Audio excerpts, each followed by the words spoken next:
2 March 1971 আমরা উড়িয়েছিলাম মানচিত্র খচিত লাল সবুজের বাংলাদেশের পতাকা। আগামীকাল 6 মে 2024 সকাল 11টায় বাংলাদেশের সকল শিক্ষা প্রতিষ্ঠানে আমরা উড়াবো স্বাধীন প্যালেস্টাইনের পতাকা। প্রিয় বাংলাদেশ ছাত্রলীগের সকল স্তরের নেতাকর্মী, ভাই বোন, বন্ধু, সহযোদ্ধা, বাংলাদেশের 5 কোটি শিক্ষার্থী, বাংলাদেশের প্রিয় সাহসী স্পর্ধিত তারুণ্য, আপনারা জানেন যে পৃথিবীতে একটি আন্দোলন চলমান রয়েছে। এই আন্দোলন মানবতার পক্ষে, এই আন্দোলন যুদ্ধের বিরুদ্ধে, এই আন্দোলন হত্যাযজ্ঞের বিরুদ্ধে।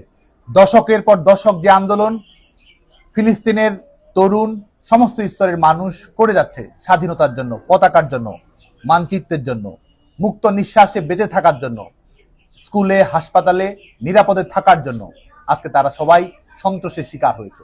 এবং আমরা দেখতে পাচ্ছি গোটা পৃথিবীতে আটলান্টিকের এপারে, আটলান্টিকের ওপারে সমস্ত পৃথিবীর তারুণ্য আজকে ফুঁসে